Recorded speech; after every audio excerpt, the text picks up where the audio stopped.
Hi guys, and welcome back to the Fans Perspective. And today is the first one of quite a few videos where I'll be putting my neck on the line and predicting a few things for the upcoming season. Today we're starting off with a bang and we're doing every single Premier League club's Player of the Year next season, in my opinion. Now, I've gone for a few safe choices here, a few players which I think, if they're on top form, you just cannot beat them in any way, shape or form.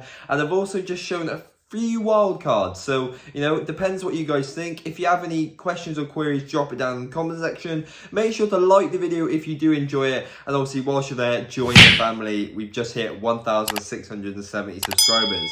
And yeah, without further ado, let's get into it.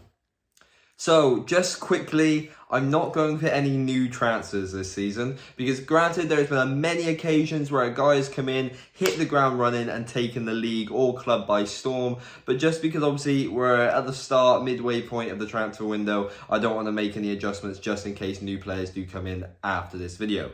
So, we start off with the first club, Arsenal. Arsenal are like the Kanye West of football clubs. After one result, they could think they're winning the league. After the next, they could think they're finishing mid-table. But the one thing you can say about them is they've got a lot of young talent on their books. But I'm not going to go for any of the obvious ones like Saka and Smith Rowe. I'm going for Martin Odegaard. He's the original wonder kid. He signed for Real Madrid at 16. Granted, he's had a lot of injuries, but I still think he's got a lot to show in this league. He was flourishing near the end of the season, and I just think he can only get better and hit that next gear in the midway point of next season.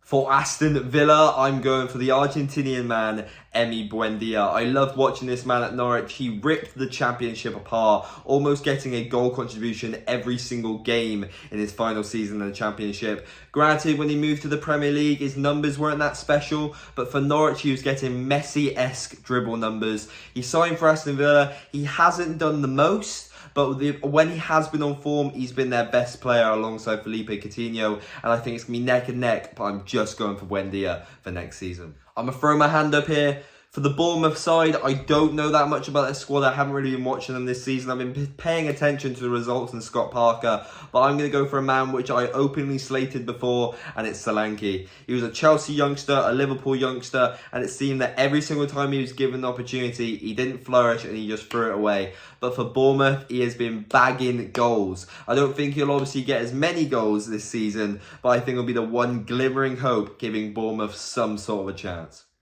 We then have Brentford. Will they have second season syndrome? I don't think so, with the likes of Christian Eriksen hopefully staying on the books.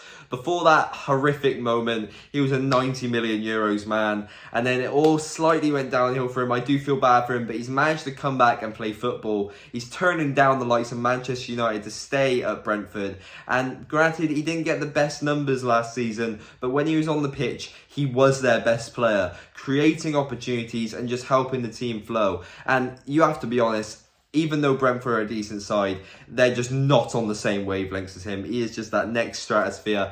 And if he can just get anything of what he was like prime years at Tottenham, Brentford could be having a good season.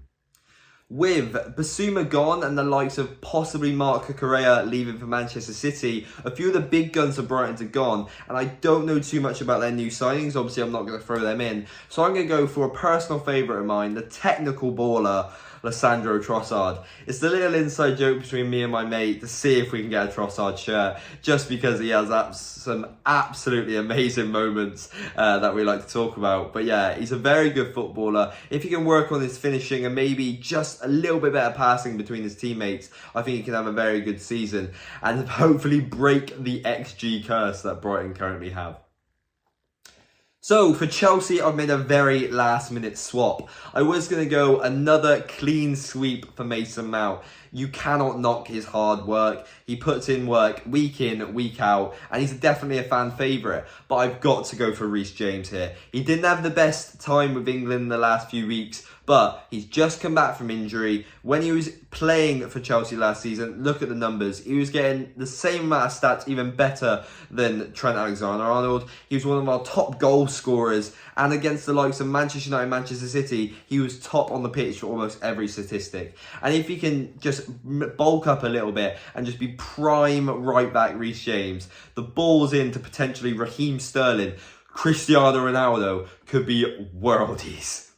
From current Chelsea defender to past Chelsea defender for Crystal Palace, there's only one name you can throw down. He won Players Player of the Year last year, not actually Crystal Palace Player of the Year. I'm going for Mark Gurhey. A solid centre-back, got the captain's armband at such a young age. He's won a World Cup international competition with obviously the young years of England. He's got the experience. He went out on loan. He was one of the best defenders in the Championship. And all his first team experience under the likes of Patrick Vieira is just going to do him so much good. And I hope Crystal Palace can get a top half finish this season, just with him being an absolute rock at the back. Well done, Mark. You've done well with your career, and it proves you don't have to stay at Chelsea to flourish.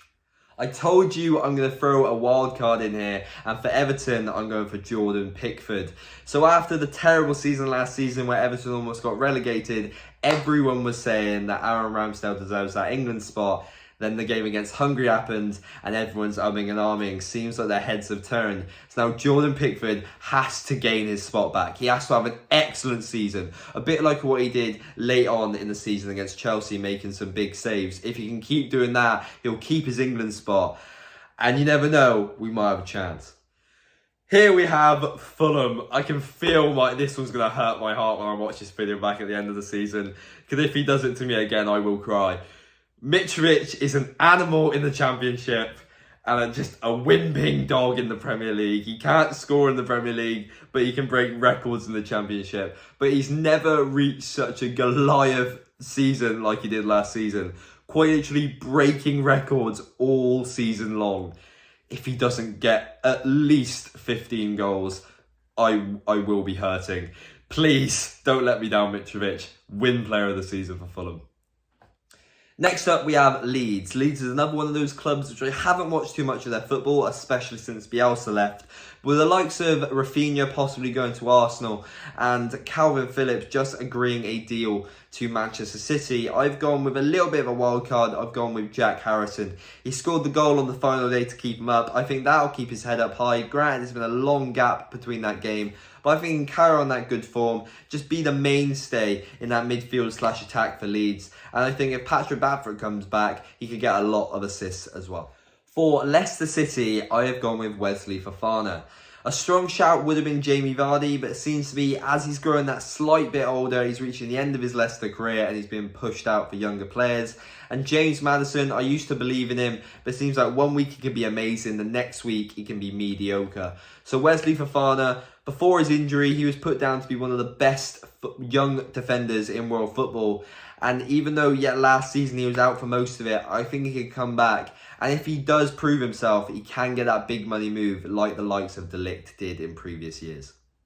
So, Liverpool may still have Mohamed Salah, who will definitely be going for the Golden Boot. They may have spent big money on Darwin Núñez to try and keep them in the race for that title, bagging them some goals. And I really do appreciate Diego Jota up front. But I'm going with, on the other side of the pitch, I'm going for Alisson.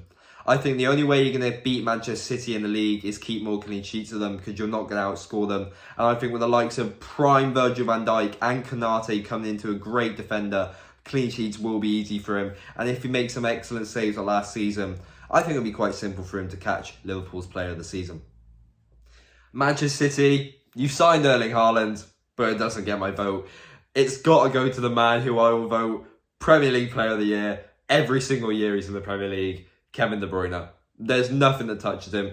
Prime Eden Hazard showed him levels, but as soon as he left, no one compares. The guy can pass on a 50p piece. He can shoot from anywhere. He's defensively sound. He's such a great midfielder, and he's a joy to watch. So no brainer for me. Manchester City Player of the Year, Premier League Player of the Year. Just roll on the awards with the league title at the end of the season, I guess.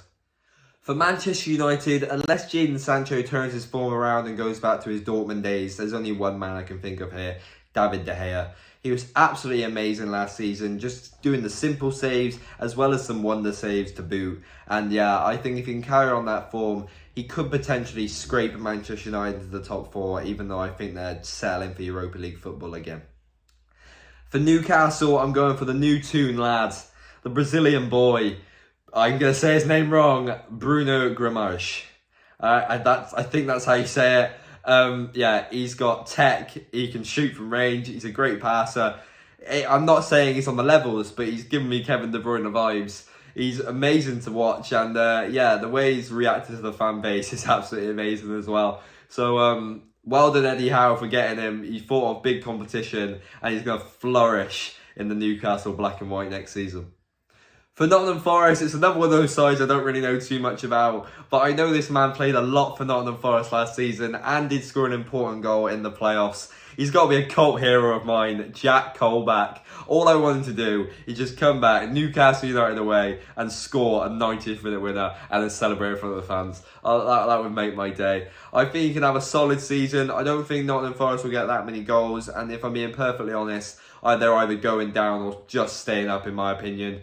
So, yeah, I think if he can get a few goals from midfield, obviously just keep controlling the play, I think it could be a good shout for Nottingham Forest Player of the Year.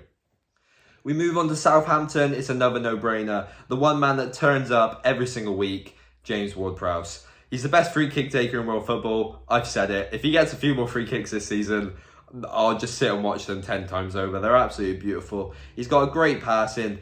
And I don't understand how he has not been called up for England, because he's just excellent. I think we do need that sort of thing in midfield, but I do understand there's a lot of competition. So unless the likes of Walker Peters steps up, he's just going to be the Southampton Player of the Year for at least another 2 seasons. Moving over to Tottenham Hotspur now, it's usually Harry Kane and Heung-min Son that wins this award, and this year I've gone with Heung-min Son. He's a great footballer. He got the Premier League Golden Boot last season without scoring a penalty, and he didn't make it into the team of the season. Explain that to me. He's a great footballer, and he will definitely go down in history books, even though he plays for Tottenham.